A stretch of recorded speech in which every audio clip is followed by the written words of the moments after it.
Kisah Para Rasul pasal 10 ayat 1 sampai 48.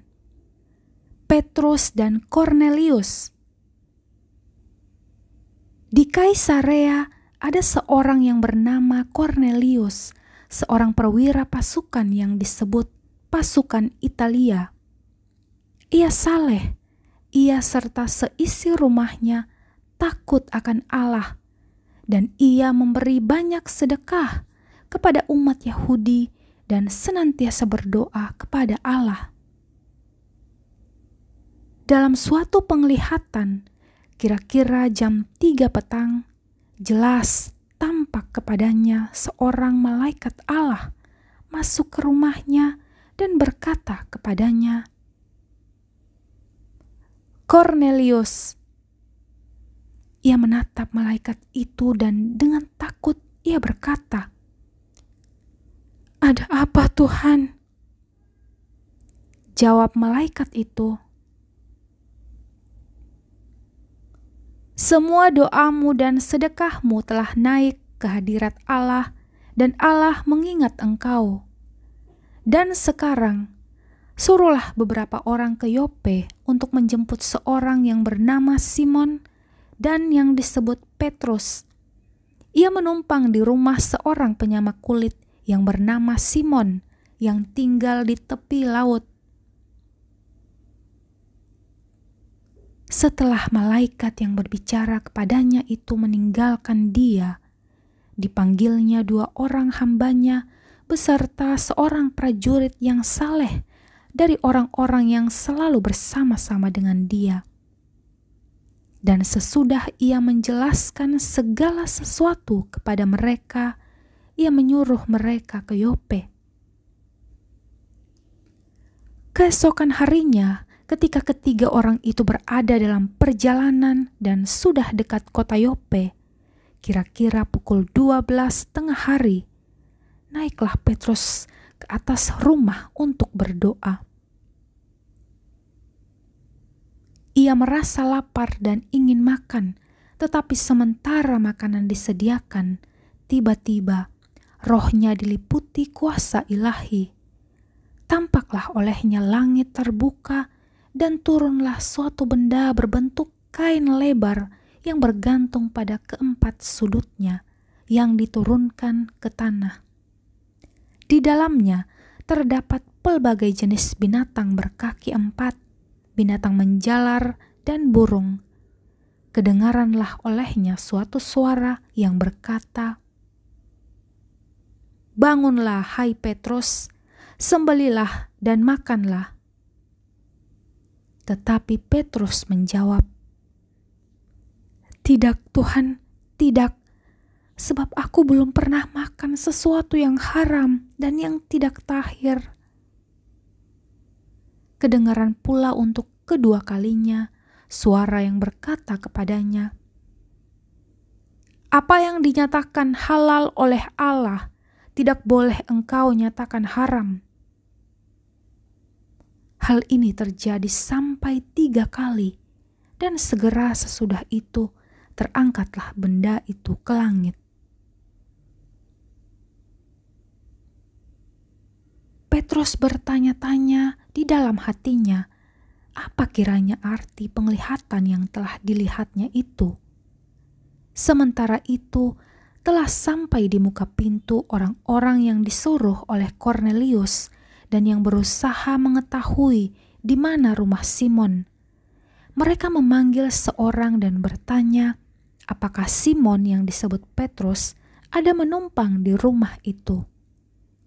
Dan ketika Petrus sedang berpikir tentang penglihatan itu, berkatalah Roh, "Ada 3 orang mencari engkau. Bangunlah, turunlah ke bawah, dan berangkatlah bersama-sama dengan mereka. Jangan bimbang, sebab aku yang menyuruh mereka." Lalu turunlah Petrus ke bawah dan berkata kepada orang-orang itu, "Akulah yang kamu cari. Apakah maksud kedatangan kamu?" Jawab mereka,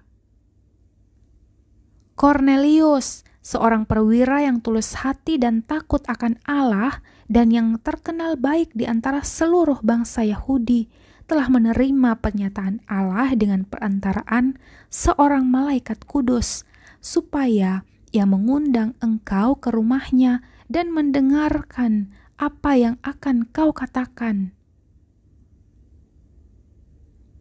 Ia mempersilahkan mereka untuk bermalam di situ. Keesokan harinya, ia bangun dan berangkat bersama-sama dengan mereka, dan beberapa saudara dari Yope menyertai dia. Dan pada hari berikutnya, sampailah mereka di Kaisarea. Kornelius sedang menantikan mereka, dan ia telah memanggil sanak saudaranya dan sahabat-sahabatnya berkumpul. Ketika Petrus masuk, datanglah Kornelius menyambutnya, dan sambil tersungkur di depan kakinya, ia menyembah Petrus. Tetapi Petrus menegakkan dia, katanya, "Bangunlah, aku hanya manusia saja." Dan sambil bercakap-cakap dengan dia, ia masuk dan mendapati banyak orang sedang berkumpul. Ia berkata kepada mereka, "Kamu tahu betapa kerasnya larangan bagi seorang Yahudi untuk bergaul dengan orang-orang yang bukan Yahudi atau masuk ke rumah mereka. Tetapi Allah telah menunjukkan kepadaku bahwa aku tidak boleh menyebut orang najis atau tidak tahir. Itulah sebabnya aku tidak berkeberatan ketika aku dipanggil lalu datang kemari. Sekarang aku ingin tahu, apa sebabnya kamu memanggil aku?"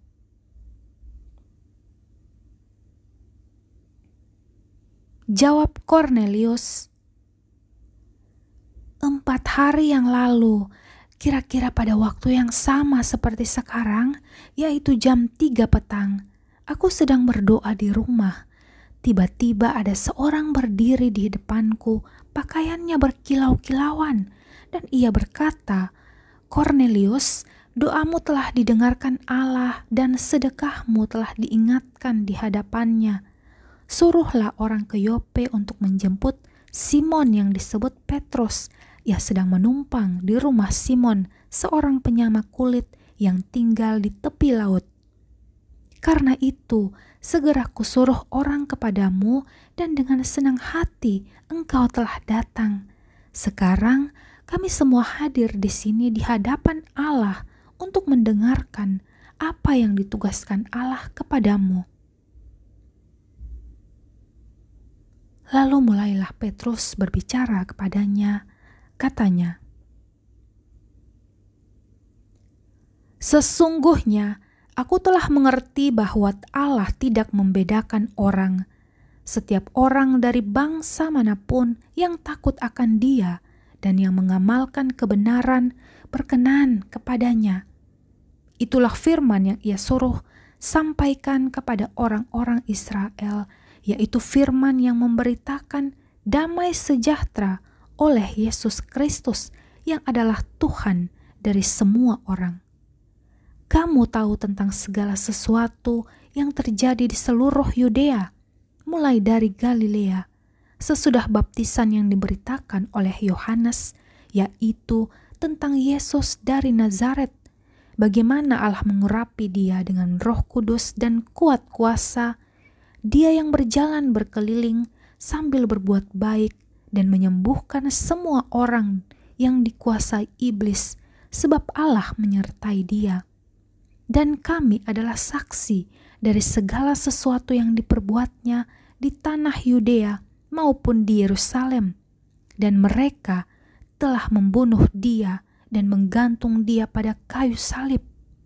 Yesus itu telah dibangkitkan Allah pada hari yang ketiga, dan Allah berkenan bahwa ia menampakkan diri bukan kepada seluruh bangsa, tetapi kepada saksi-saksi yang sebelumnya telah ditunjuk oleh Allah, yaitu kepada kami yang telah makan dan minum bersama-sama dengan dia setelah ia bangkit dari antara orang mati. Dan ia telah menugaskan kami memberitakan kepada seluruh bangsa dan bersaksi bahwa dialah yang ditentukan Allah menjadi hakim atas orang-orang hidup dan orang-orang mati. Tentang dialah semua nabi bersaksi bahwa barang siapa percaya kepadanya, ia akan mendapat pengampunan dosa oleh karena namanya. Ketika Petrus sedang berkata demikian, turunlah Roh Kudus ke atas semua orang yang mendengarkan pemberitaan itu. Dan semua orang percaya. Dari golongan bersunat yang menyertai Petrus tercengang-cengang karena melihat bahwa karunia Roh Kudus dicurahkan ke atas bangsa-bangsa lain juga. Sebab mereka mendengar orang-orang itu berkata-kata dalam bahasa roh dan memuliakan Allah. Lalu kata Petrus, "Bolehkah orang mencegah untuk membaptis orang-orang ini dengan air, sedangkan mereka telah menerima Roh Kudus sama seperti kita?" Lalu ia menyuruh mereka dibaptis dalam nama Yesus Kristus. Kemudian mereka meminta Petrus supaya ia tinggal beberapa hari lagi bersama-sama dengan mereka.